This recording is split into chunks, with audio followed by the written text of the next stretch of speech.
A redução da maioridade penal há muito é falada no Brasil. Recentemente, o debate voltou à tona, movido pelo sentimento de indignação que invade parte da população. Desta vez, o que aconteceu foi uma enxurrada de crimes bárbaros noticiados pela grande mídia em um curto espaço de tempo.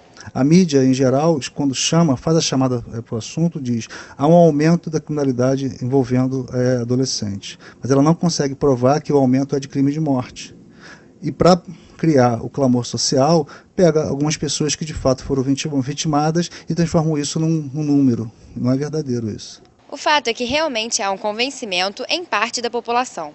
Segundo pesquisa do Data Senado, realizada em 2012 e divulgada em abril deste ano, 89% dos entrevistados defendem a redução da maioridade penal. Destes, 35% defendem que seja para 16 anos, 18% para 14 anos, 16% para 12 e 20% consideram que não deveria haver idade mínima fixada. Com nossos entrevistados na rua, o resultado não foi muito diferente. Eu sou a favor passe para 16 anos, porque eu acho que hoje em dia o que a informação nos dá de facilidade, entre outras coisas, dita-se que a população já pode ter essa consciência que com 16 anos você já possa ser preso ou qualquer outra coisa. Se uma pessoa fez um delito que merece ser punido, tem que ser punido. Independente da idade. Independente da idade. Quem vê a família que teve um ente querido morto ou estrupado, etc. E aquele adolescente em 2, 3 anos vai sair, vai estar em liberdade. E como fica a sociedade depois disso? Contra a redução, eu acho que não é assim que vai resolver o problema, porque cada vez que você vai reduzindo, os jovens, os menores vão entrando cada vez mais cedo pro crime. Eu acho que não é esse o caminho. Com certeza a favor, né? Porque tem muita gente aí com 16 anos que já faz coisas que não devia, sabe exatamente onde está, o que está fazendo. A favor, porque do jeito que a coisa está caminhando, não tem jeito. Mas como educadora, achando que junto com a redução, teria que haver, na parte da educação, o que não existe mais. Eu sou a favor, porque eu acredito assim, que a pessoa já tem uma certa responsabilidade, já tem uma noção do que é certo, do que é errado, mesmo sendo jovem. Pô, sou a favor, cara. Por quê? Porque pra mim passou dos 12 anos, já sabe o que tá fazendo. Bom, em primeiro lugar, a redução da maioridade penal implicaria uma mudança na Constituição, ou seja, num capítulo de garantias de direitos individuais. E isso é uma cláusula pétrea, né? Isso não se mexe, não se pode mexer. Esse é o argumento jurídico, né? Mas o argumento educacional, social, é que isso é uma panaceia, ou seja, é alguma coisa que não resolveria o problema para o qual ele é evocado. A neurocientista Suzana Herculano Rosel, em entrevista à Folha de São Paulo em junho, afirmou que a definição da maioridade penal é completamente arbitrária. Segundo ela, a adolescência é um processo de transformação do cérebro que dura em torno de 10 anos, em que várias habilidades mudam. A última delas é a de ter um raciocínio consequente.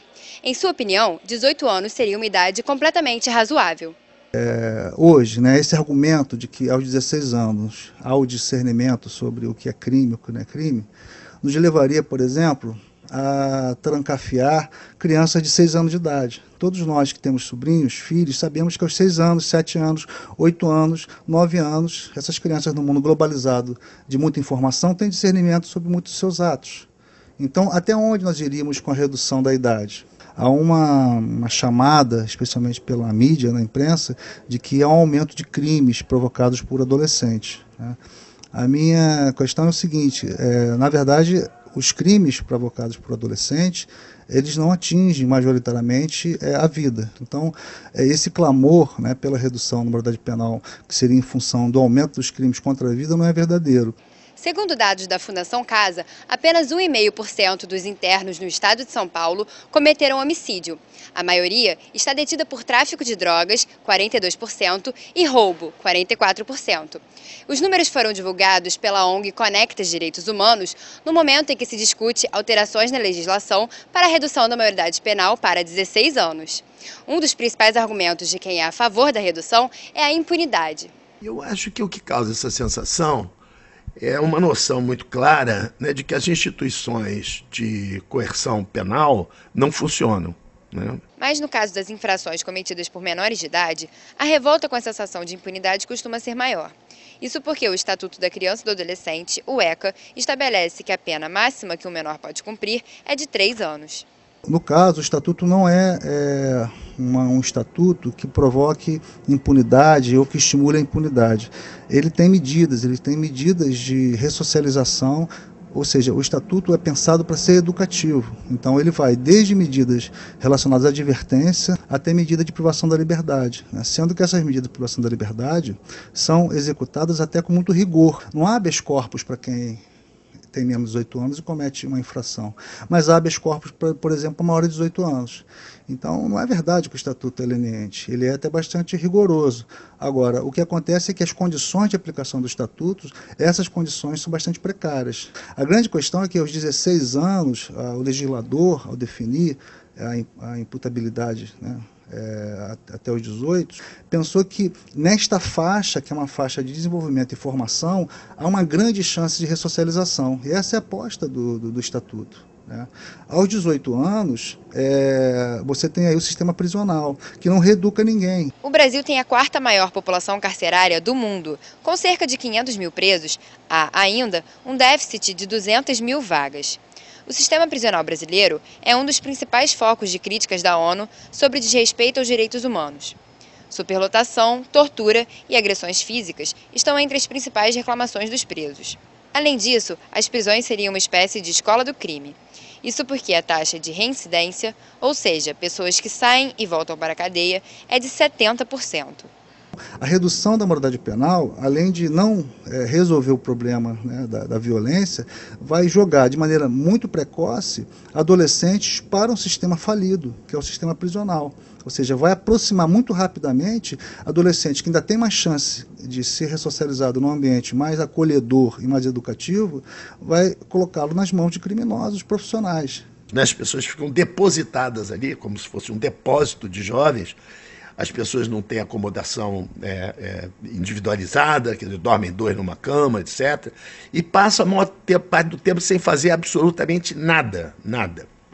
Ora, você colocar um jovem, né, de 14 anos, 13 anos, 12 anos, 16 anos, num lugar sem fazer nada o dia inteiro, durante um período grande de tempo, vamos e convenhamos aí que não deve sair boa coisa nisso, porque ele precisa estudar, não é isso? Ele precisa se ocupar, ele precisa aprender alguma coisa para fazer, etc. E não há, de novo, a gente volta para aquele lugar. Não existe nenhuma condição das pessoas fazerem isso. Então, de novo, essa história, quer dizer, essa prisão que a gente tem não é uma penitenciária, não é um lugar para recuperar as pessoas, que seria, note bem, a justificativa de mandar a pessoa para a prisão, seria para recuperá-la. A gente sabe que não recupera, mas do jeito que ela está, ela não é mesmo para recuperar, quer dizer, para a pessoa sofrer, né? Então o Estado está se vingando das pessoas que cometeram infrações indiscriminadamente, porque de umas pessoas, né, de uma classe de pessoas ele se vinga de um jeito e de outra classe de pessoas ele trata de outro jeito. Não por causa do que as pessoas fizeram, mas por causa do status, né, dessas pessoas. Então, de novo, essas casas de detenções são ineficazes do ponto de vista que elas se propõem, que é de recuperar esses jovens, né, para o convívio social. Nesse sentido, caímos em outra problemática que a redução da maioridade penal toca: a criminalização da pobreza e também dos jovens. No sistema penitenciário hoje, aproximadamente metade dos internos possui entre 18 e 29 anos e majoritariamente são pretos e pardos. Há uma questão muito delicada no Brasil, que é o seguinte: você encarcera muito as pessoas de classes baixas, de negros, etc., e é muito difícil encarcerar pessoas de classes altas. Mas você acha que se privar as pessoas de classe baixa da liberdade não chega, não é isso? Porque elas não têm liberdade, elas não têm dinheiro para viajar, elas não podem se locomover, elas estão na favela, não saem da favela, não sei o que, tem uma série de coisas. Os guardas penitenciários, a polícia e tal, falam assim: cara tem casa, comida e roupa lavada, você não tem, isso aí não tem na casa dele, aqui ele tem isso, quer dizer, ele está bem, então tem que fazer o cara sofrer, quer dizer, a pena não pode ser só a privação da liberdade, tem que ser o sofrimento, além da privação da liberdade, para ele poder restituir à sociedade, né, o mal que ele cometeu. E, por outro lado, As pessoas de segmentos mais altos, onde a pena de privação da liberdade seria uma pena efetivamente, o sujeito ficar preso, elas não vão para a cadeia, né? Então, essa pena de privação de liberdade do Brasil não existe na sua aplicação própria. As classes médias fazem de tudo para retirar os seus adolescentes das garras da lei, quando eles cometem alguma infração. A pergunta é, se majoritariamente os crimes ou infrações fossem cometidas por adolescentes de classe média ou classe alta, haveria esse clamor? Ou este clamor é porque é um clamor para trancafiar os jovens pobres? Essa é uma pergunta que a sociedade tem que se fazer.